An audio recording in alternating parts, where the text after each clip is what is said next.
menantu dari Ketua MK sekarang tengah mencalonkan sebagai anggota legislatif dari partai dalam koalisi yang mengusung Gibran. Dan anak dari Ketua MK itu juga pengurus di partai tersebut. Kemudian kita nanti akan melihat ada indikasi transaksi di balik konstitusi yang bisa terlihat dari fakta bahwa si pemohon menggugat calon wakil presiden karena wan prestasi di pengadilan perdata. Dan yang terakhir, Ketua MK yang tadi sudah diberikan sanksi etik untuk diberhentikan sebagai Ketua MK, ternyata malah menggugat ke Pengadilan Tata Usaha Negara supaya jabatan Ketua MK dikembalikan kepada dirinya. Tapi memang pada hari itu kami bertiga punya pengalaman yang berbeda-beda. Silakan Mas Uceng, Uda Ferry, bagaimana pengalaman pada hari itu yang bisa menggambarkan ke semua 11 yang tadi saya jelaskan sehingga sebenarnya sebuah media massa nasional mengatakan bahwa Gibran adalah anak haram konstitusi. Ya, kami ingin memulai dengan argumentasi bahwa setiap peristiwa bahkan kejahatan bisa dibongkar dengan mengungkap siklus waktu. 9 Maret, Partai Solidaritas Indonesia mengajukan permohonan pengujian Undang-Undang Pemilu, tepatnya pasal 169 huruf Q yang mengatur soal batas usia calon presiden dan calon wakil presiden. Ketentuannya menghendaki hanya orang yang sudah berusia 40 tahun yang dapat mengajukan diri sebagai calon presiden atau calon wakil presiden. PSI menginginkan diatur hanya orang yang telah berusia 35 tahun dapat mengajukan diri sebagai calon. Yang menarik dari PSI adalah ketika permohonan ini berjalan, komposisi ketua atau pimpinan PSI dirombak. Gibran yang merupakan kakak dari Kaisang yang semula diajukan sebagai calon presiden oleh PSI mengganti ketuanya menjadi adik Gibran, yaitu Kaisang.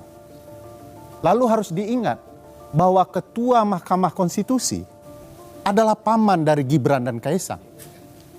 Juga sangat penting dalam perkara itu karena ini pengujian undang-undang, maka dengan sendirinya termohon dalam pengujian ini adalah pemerintah yang dipimpin oleh ayah Gibran, yaitu Presiden Joko Widodo. Ini menjadi catatan penting kalau kita bicara konflik kepentingan dalam perkara ini. Kemudian, Partai Garuda mengubah permohonan yang sama topiknya dengan meminta bahwa selain berusia 40 tahun, mestinya ada alternatif, yaitu berpengalaman sebagai penyelenggara negara. Permohonan mereka dimasukkan tanggal 2 Mei. Tanggal 5 Mei, seingat saya, ada 5 kepala daerah juga masuk dengan logika yang kurang lebih sama. Tetapi bedanya adalah mereka sekaligus berpengalaman sebagai penyelenggara negara karena mereka adalah 5 kepala daerah yang sudah menjabat atau sedang menjabat di pemerintah daerah. Tidak lama kemudian, sebenarnya rentangnya cukup jauh sebenarnya, sekitar 3 bulan kemudian, ada Almas Sakibiru yang memasukkan permohonan baru dengan bahasa bahwa seorang yang bisa dicalonkan sebagai presiden atau wakil presiden itu sekurang-kurangnya harus berpengalaman sebagai kepala daerah. Tanggal 29 Agustus, sidang terakhir permohonan PSI, Partai Garuda, dan 5 kepala daerah dilangsungkan oleh Mahkamah Konstitusi. Dan saya ingat betul pada hari itu saya hadir di ruang sidang sebagai ahli untuk salah satu pihak terkait. Orang sering bilang saksi ahli, tapi yang benar ahli. Saya hadir dalam sidang, menyampaikan pandangan saya. Dan waktu itu sebagai ahli biasanya ada dialog dengan para hakim dan semua yang ada di situ yang formal.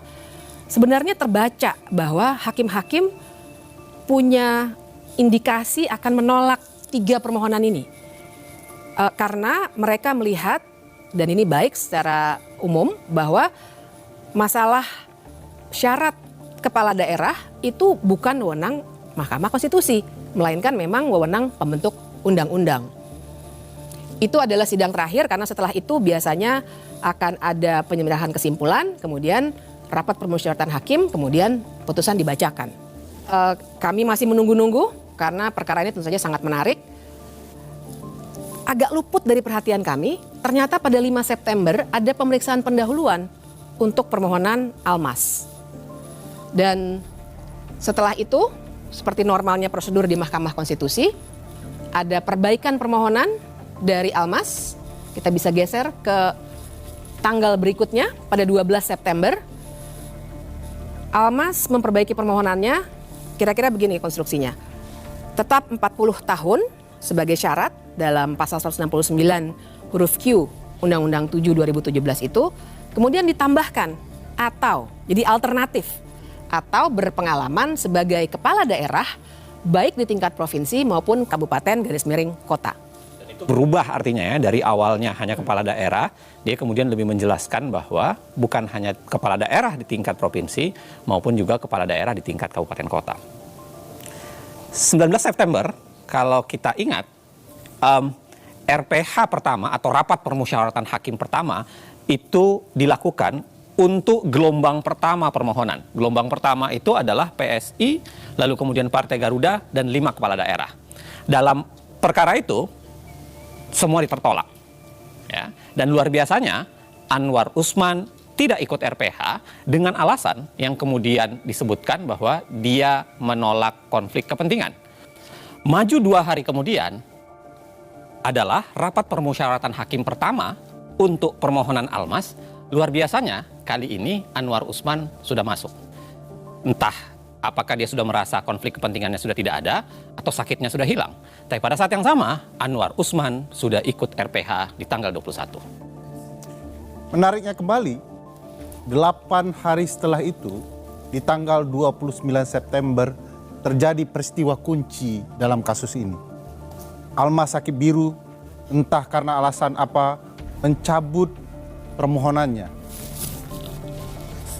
Sehari kemudian, permohonan Almas dimasukkan kembali. Padahal itu hari Sabtu, hari libur. Dan Ketua Mahkamah Konstitusi berkantor serta meminta panitera untuk masuk kerja. Biasanya kalau dicabut, bukannya dikeluarkan penetapan. Ya, itu uniknya perkara ini, sehingga disebut kunci.